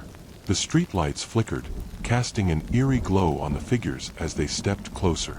Mila turned to run, but the fog was too thick, the town too heavy around her. The figures were closing in, their faces twisted and hollow, their eyes locked on her. The chill of the air wrapped itself around her chest, squeezing, suffocating. She gasped for breath, but it was as if the town itself had stolen it from her. "You'll never leave," Clara's voice echoed from behind her, colder than ever. "Not now. Not when you've seen." Mila's heart raced, but no matter how hard she tried to move, her feet were rooted to the ground. Hollow's Edge had already claimed her. The Hollow's Edge continued. Mila's chest tightened, the cold air biting at her skin as she struggled to take a breath. The figures in the fog continued to draw closer, their eyes glowing faintly in the dark like distant, dying stars. The town was alive, suffocating her, drawing her into its thick, inescapable embrace. She tried to scream, but the sound was muffled by the fog, as if it had been stolen by the very air around her. The man's hollow eyes locked onto hers as he stepped closer, his gait slow and deliberate. His mouth opened, but no words came out. Instead, an unearthly sound emanated from him, a low, vibrating hum that seemed to pulse in the air around her, crawling into her ears and rattling her bones. She spun, desperate, her feet slipping against the slick, damp ground. The fog twisted around her, wrapping itself around her legs like hands, pulling her down. Panic surged through her, and she fought against it, trying to reach the car to get away, but the figures closed in on her from all sides, blocking her path. "Please," Mila gasped, her voice barely audible over the fog's eerie hum. I just want to leave. But the man's lips curled into a grotesque, toothless smile, and he stepped closer, his presence suffocating. She could see the town now in all its twisted glory. Empty, broken streets with crooked houses leaning at unnatural angles. The streetlights flickered like dying stars, casting erratic shadows that seemed to stretch far too long. "You can't leave, miss," he said, his voice a rasp that seemed to echo from all around her, like it wasn't just coming from his mouth. It came from everywhere. "You've seen us now. You've remembered." His words cut through her mind like ice. She didn't understand. She didn't want to understand. The panic was overwhelming now, her breath shallow as she tried to push past the fog and the shadows that threatened to consume her. And then, out of the corner of her eye, she saw Clara. The woman's face was expressionless, her eyes too cold, too knowing. She stood motionless at the edge of the fog, watching Mila with that same unsettling gaze, as if she had been waiting for this moment all along. "You're already a part of it," Clara said, her voice barely more than a whisper, but it cut through the fog like a knife. "You've always been a part of it." Mila shook her head, her mind spinning, desperate to break free. "No, I haven't. I just came here by accident. I didn't know." "You knew," Clara interrupted, her tone cold and final.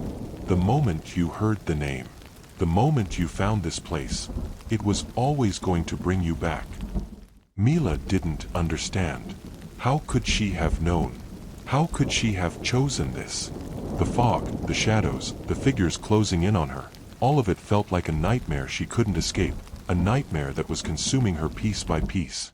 Suddenly, the world around her began to distort. The edges of the fog started to twist like a vortex, pulling everything in. The houses, the streetlights, the trees, everything began to warp, stretching and shrinking in impossible ways. The figures around her shifted, changing shape, becoming more monstrous with every passing second. Faces flickered in and out of the fog, their eyes wide with eternal fear, their mouths moving soundlessly. And then, as though a great force had snapped the world back into place, the figures froze. The hum of the fog stopped. Mila's breath came in ragged gasps as she looked around, confused, terrified. The man with the hollow eyes stepped forward once again. "You belong here now," he said, his voice resonating in the air like a deep, thunderous vibration. "You belong to Hollow's Edge." The air around Mila thickened, pressing against her chest, choking her. She tried to step back, but her legs felt heavy, as if she were rooted to the ground. The fog closed in even more, and for the first time, Mila felt herself being pulled toward the center of it. It wasn't just the fog anymore. It was something else, something ancient and hungry, something that had been waiting for her to see it, to remember it. "Stop!" she screamed, her voice breaking as she tried to fight against the unseen force that tugged at her. "I don't want this. I don't want to be a part of this." But the figures only stood there, silent, unmoving, their hollow eyes staring at her, waiting. Clara's voice broke through the fog again, distant but clear. "It's too late, Mila. The town has chosen you." And then, something in the distance flickered. A shape, darker than the fog, began to emerge from the twisted shadows. A figure, larger than the rest. It was shifting in and out of existence, an ever-changing form that seemed to stretch and contort in ways that defied logic. Its presence was overwhelming, a suffocating force that filled the air around Mila. It was watching her, its gaze cold and ancient. "This is Hollow's Edge," Clara's voice came again, almost mournful now. "This is what happens to those who come here, those who never truly leave. They are folded into the town, their memories, their souls, twisted by the curse." Mila's body trembled as the figure stepped forward. It was close now, too close, and its shape solidified just enough for her to make out its features. A face, but not a face. Hollow, sunken eyes that glowed faintly in the dark, a mouth that stretched too wide. It was as if it had been carved from the very fog itself, a creature born from this cursed place.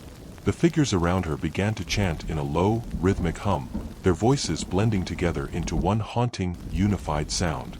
Mila clutched her chest, gasping for air, but the suffocating presence around her made it impossible to breathe. "Your memories," the figure said, its voice deep and resonant. "They are the key. You were meant to come here, to remember what you have forgotten." The world around her began to blur once again, the fog distorting as her mind swirled in a whirlwind of images. Faces, places, moments she couldn't quite place, yet she felt them as if they were her own. Hollow's Edge wasn't just a town. It was a prison. A place where those who wandered too close had their souls erased and folded into its curse. It wasn't just the town that was alive. It was everything. And now, it was pulling her in, erasing her from the world she knew, turning her into just another echo of the town's twisted history. "No," Mila whispered, her voice barely a breath.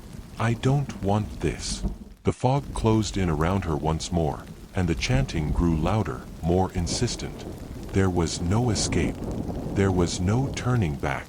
Hollow's Edge had claimed her, and there was no place for her in the world beyond.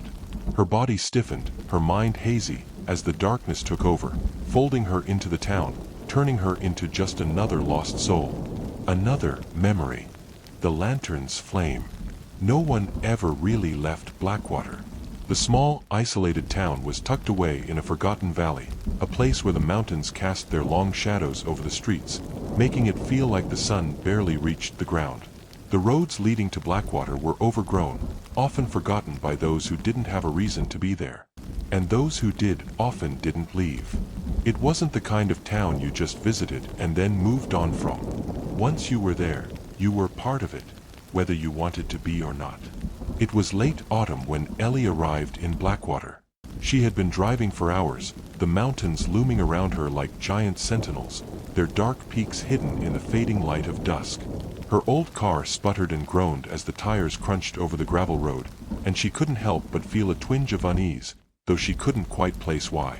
She had received a letter a few weeks earlier, a thick envelope with no return address, just a message scrawled on the inside. "Come to Blackwater. You can't run from it forever." Ellie had never been to Blackwater before. In fact, she had never heard of it. But the letter had felt oddly familiar, as if it was meant for her, something she had always known but had tried to forget. The letter mentioned a death, a family member she hadn't spoken to in years. An aunt, distant, a woman she barely remembered. The words from the letter echoed in her mind as she drove deeper into the town. She thought she could ignore it. She thought she could move on with her life. But something about the letter, something about the way it made her feel, that icy dread that gripped her chest, had driven her to find the town, to come here. Maybe it was unfinished business, or maybe just curiosity. But Ellie knew one thing for certain: she couldn't just turn around. The town had drawn her in, and now she was here. The first sign that something was wrong was the fog. It started to roll in thick and fast, twisting through the trees and obscuring the road. It wasn't like any fog she had seen before. It wasn't just a mist. It was thick, dark, almost alive, as if it had purpose. It smothered everything in its path, making the headlights of her car useless. The edges of the world blurred, and Ellie's anxiety began to rise. She reached for her phone, but there was no signal, no surprise there, considering how isolated this place seemed to be. She was alone, in the fog, with only the road and the looming, silent town ahead of her. As she crested a hill, the town of Blackwater finally came into view. The first thing she noticed were the lanterns. Old, wrought iron lanterns lined the streets, their dull orange glow flickering in the thickening fog. It was as if the lanterns had been placed there for centuries, stubbornly burning even though the rest of the town seemed to be frozen in time. The buildings were dark and aged, with peeling paint and sagging roofs, like forgotten relics from a bygone era. Ellie's car crunched onto the cobblestone streets as she slowly passed rows of empty houses, their windows dark and cold. The town felt abandoned. Yet, she could feel the weight of eyes on her, eyes that watched from the shadows. It wasn't the feeling of being observed by people. It was something far deeper, as if the town itself had taken notice of her arrival. She parked her car in front of the only building that seemed to have any life to it. A small, dimly lit inn called the Lantern's Rest. The sign swung gently in the wind, creaking with every gust. It wasn't much, but it was enough. With a deep breath, Ellie stepped out of the car, the fog immediately curling around her legs, as if the town itself was trying to pull her deeper into its heart. The air was cool, damp, and the faint smell of wet wood mixed with something else, a scent that she couldn't quite place, but it made her stomach tighten. She grabbed her bag and walked toward the inn, the cobblestones beneath her feet clicking with each step. As she approached the door, she noticed something strange. The lanterns that lined the street, the same ones that had been glowing faintly when she arrived, were now flickering erratically. Some were dim, others flared up in bright bursts, only to extinguish again, as if fighting against something invisible. She shook her head. It was nothing, just nerves. When she entered the lantern's rest, the first thing that hit her was the silence.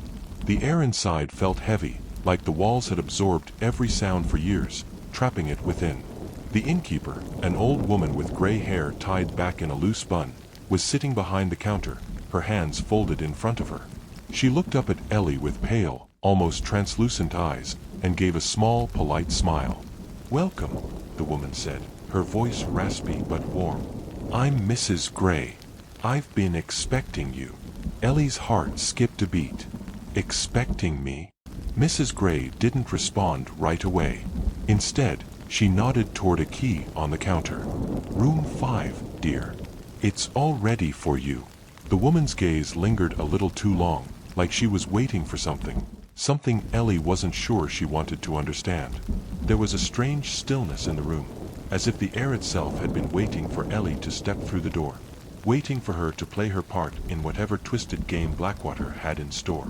Ellie took the key, forcing a smile as she thanked Mrs. Gray and made her way to her room. As she climbed the narrow staircase to the second floor, she couldn't shake the feeling that something was wrong, something she couldn't quite pinpoint. The town, the inn, the way Mrs. Gray had looked at her, it all felt too calculated, too deliberate. When she opened the door to her room, the first thing she noticed was the window. It was small, but it looked out over the fog-choked streets of Blackwater, where the lanterns flickered eerily in the mist. But it was the mirror across from the bed that caught her attention. It was old, its frame tarnished and warped, but as she looked into it, she felt the sudden, sharp sensation that something was watching her from the other side. Ellie's pulse quickened, and she spun away from the mirror, her breath coming in shallow gasps. But when she turned to face the room again, she saw it, a shadow flickering at the edge of the mirror, just for a split second. Someone, or something, was standing just outside the reflection, watching her. The lantern's flame continued. Ellie's breath caught in her throat as she stared at the mirror, trying to make sense of the fleeting shadow. Her mind raced, her pulse hammering in her ears. She turned back toward the mirror, her heart skipping a beat, but there was nothing there now, just her own reflection, pale and wide-eyed. It was nothing. Her nerves, getting the best of her, she thought. The fog outside, the strange town, the letter. It had to be playing tricks on her. But the feeling didn't dissipate. It lingered in the room, oppressive, like a presence she couldn't shake. She glanced nervously at the door, almost expecting it to creak open on its own. "No," she muttered to herself, shaking her head. "I'm just tired. That's all." Ellie walked over to the bed and sat down, trying to steady her racing thoughts. She had to relax. It was just a hotel room, just an ordinary night. She had driven for hours, and her mind was playing tricks. That was all. She glanced back at the mirror again. The faintest flicker of light reflected in it, but this time, it wasn't from the dim streetlights outside. It was from the lantern beside her bed. The glow seemed too bright, too intense. It flickered violently, casting strange, shifting shadows across the walls. The temperature in the room dropped, the air growing colder by the second. Ellie jumped up, her feet cold against the wooden floor. Her hand reached for the lantern, her fingers trembling. But as she grasped it, she felt a sudden pressure against her chest. A sharp, suffocating weight that made it hard to breathe. Before she could react, the room seemed to stretch. The walls warped, the furniture blurred, and the lantern in her hand felt heavier, like it was pulling her into something deeper, something darker. Her reflection in the mirror began to shift. But this time, it wasn't just her own face. A shadowy figure moved behind her, just on the edge of the glass. Its features were indistinct, but the presence was unmistakable. An aura of coldness, like the mirror itself had become a window to somewhere else. Ellie gasped, stepping back, her heart pounding in her chest. "Who's there?" she called, her voice shaky. For a moment, there was only silence. Then, the figure in the mirror moved closer, its outline sharpening. It was tall, too tall, its arms unnaturally long, stretching toward her reflection with inhuman speed. Ellie felt the coldness seep into her skin, and the weight in her chest grew more intense. She spun around, expecting to see the figure standing behind her, but the room was empty. The mirror, however, now showed something different. The figure was no longer a shadow. It was alive, moving within the glass, its dark eyes locked onto hers. "You shouldn't have come here," the figure whispered, though its mouth didn't move. The words echoed in Ellie's mind, cold and disembodied. Her breath caught in her throat. She backed away from the mirror, the lantern shaking in her grip. I didn't mean to," Ellie stammered. "I just came here for the letter." "To?" The figure in the mirror reached out, its elongated fingers touching the surface of the glass. It didn't feel like a warning. It felt like a promise, one she couldn't outrun. "You were always meant to come," the figure spoke again, its voice a hollow whisper. "Blackwater remembers. And once it remembers, it takes what it wants."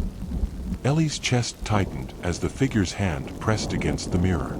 Her reflection was no longer just hers. It was changing, warping, distorting, as if the reflection itself was trying to break free. The lantern flickered once more. The air turned ice cold. "No!" Ellie screamed, dropping the lantern and stumbling backward. The room seemed to close in on her, the walls drawing nearer. She could feel the darkness from the mirror expanding, like it was reaching out, pulling at the very fabric of reality. Her legs gave way, and she collapsed to the floor, trembling, gasping for air. She had to leave. But no matter how hard she tried to focus, the mirror's reflection was all she could see. It was taking her, siphoning the warmth from her body, freezing her in place. The coldness was in her veins, in her heart, in her soul. The air was thick with a presence that grew darker with every passing second. Her mind screamed for her to move, but her body refused to obey. The shadow in the mirror loomed larger, its eyes glowing with a malevolent hunger. Suddenly, the door to her room opened with a creak. In the threshold stood Mrs. Gray, her pale eyes glowing faintly in the dim light. Her expression was unreadable, but there was a sense of inevitability to her presence. "You shouldn't have done that," she said softly, her voice like the rustling of dry leaves. "The lanterns, the mirrors, they all hold the town's memories. And when they remember, they take back what they've lost." Ellie scrambled backward, her breath coming in short, panicked gasps. "What does that mean? What is this place? What is happening to me?" Mrs. Gray stepped forward, her movements slow, deliberate. "Blackwater has a way of making things right, dear. It has to take what belongs to it. And once it takes, it never lets go." Ellie's heart pounded in her chest. Her reflection in the mirror was staring at her now, its eyes empty, its mouth twisted into a dark grin. "No," she whispered, fear flooding her veins. "Please, please, help me." But Mrs. Gray shook her head slowly, almost sadly. "You're too far in now, dear. The lanterns called you here. You'll be part of Blackwater soon, just like the others." As the woman spoke, the fog outside the window thickened, the lanterns in the streets flaring brighter, their orange light burning fiercely against the darkened sky. It was as if the town itself was waking up, awakening to claim its newest soul. Ellie felt herself slipping, her vision blurring as she watched the figure in the mirror reach out toward her, its fingers inching closer, closer still. The lantern beside her bed flickered out. And then, darkness. The lantern's flame continued. Ellie's mind was swallowed by the dark void that enveloped her. Her breath came in shallow gasps.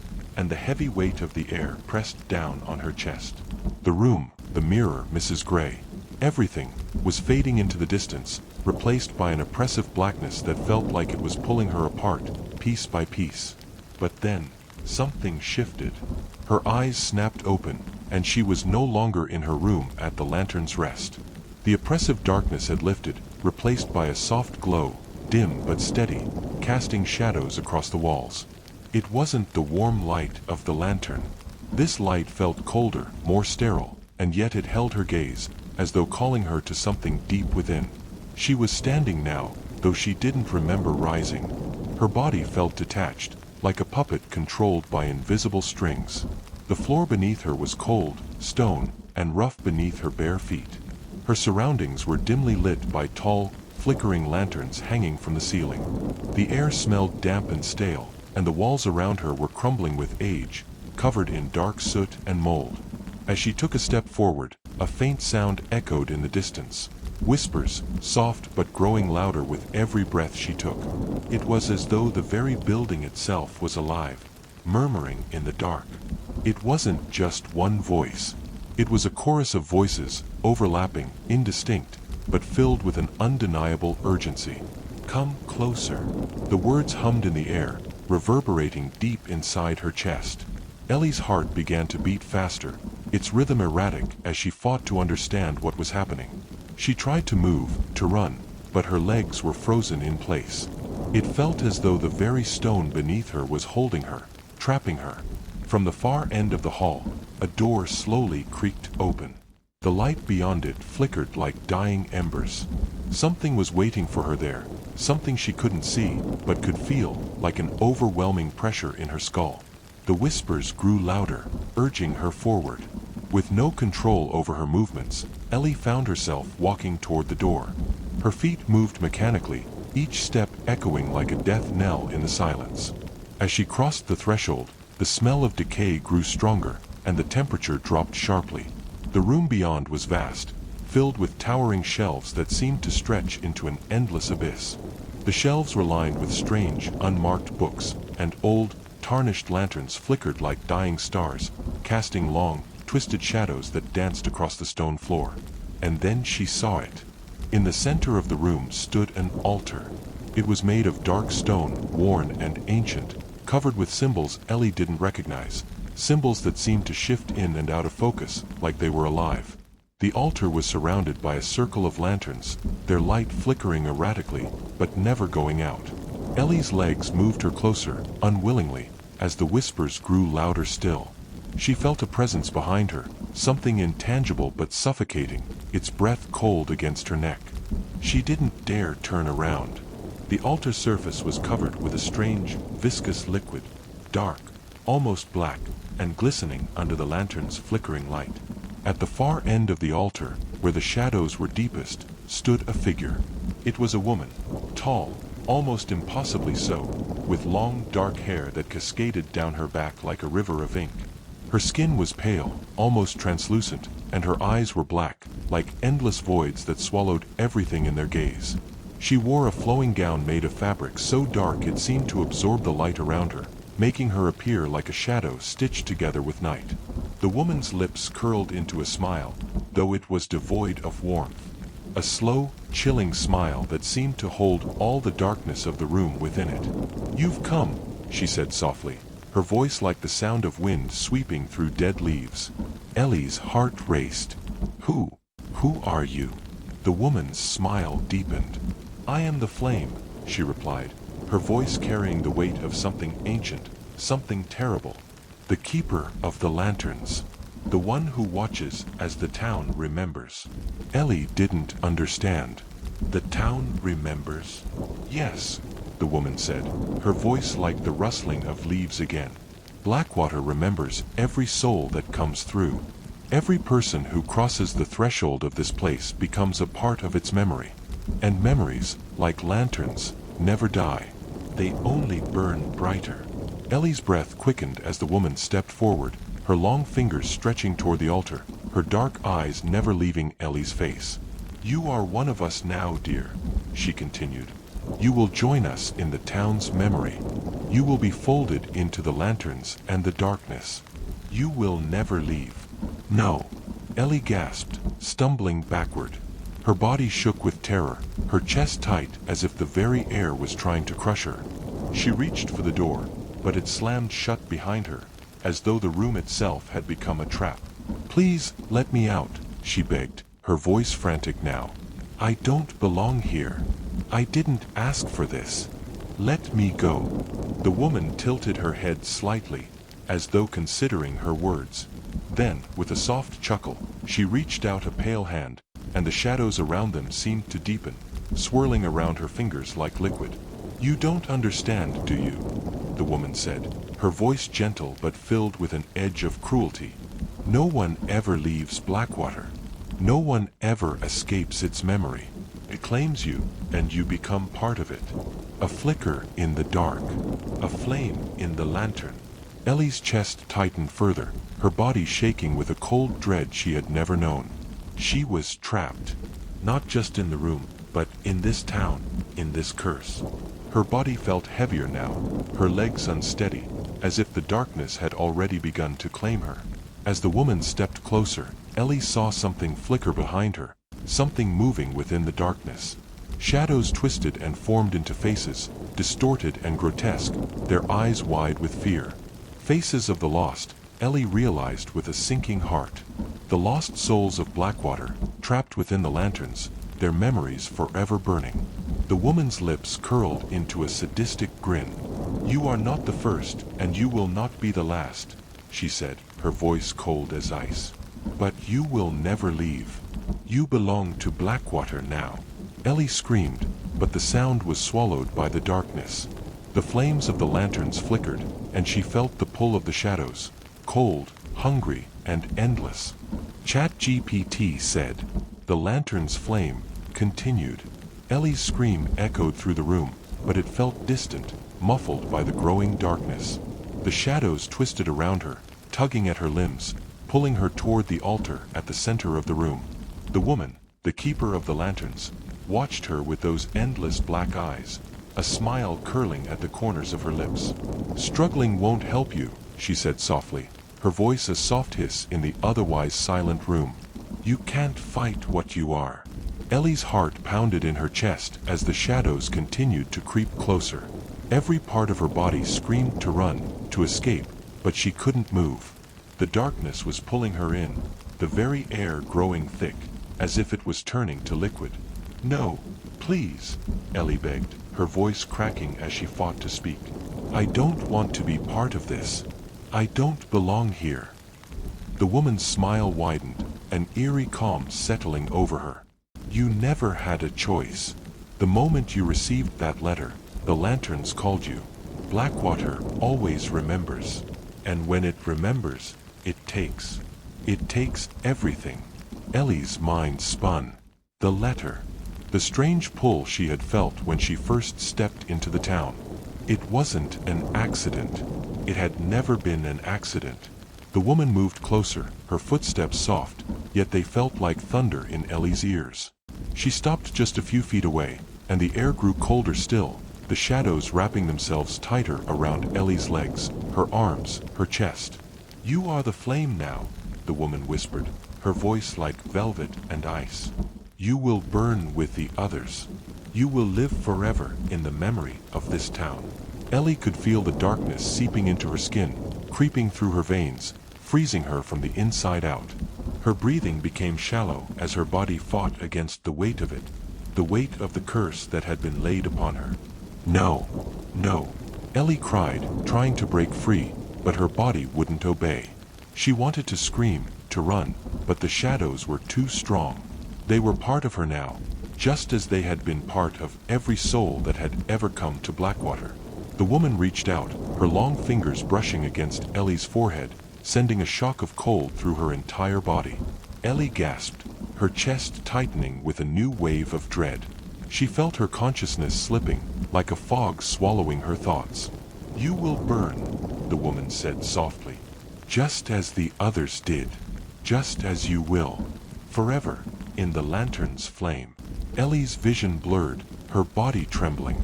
The shadows reached for her, the faces of the lost souls pressing in from the edges of her sight. Their eyes were wide with terror, their mouths frozen in silent screams, their bodies writhing in agony as they burned in the lanterns. She could feel them pulling her into the darkness, their despair filling her mind. "Please," Ellie whispered, her voice breaking. "Please, don't do this." But the woman was already gone, fading into the shadows like smoke. The air around Ellie thickened, the lanterns flickering wildly, their flames roaring to life in a violent crescendo. The room spun, the shadows closing in faster now, until Ellie could no longer tell where the darkness ended and she began.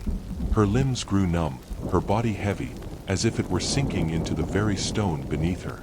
And then, just as it felt like she was about to be consumed entirely, something strange happened.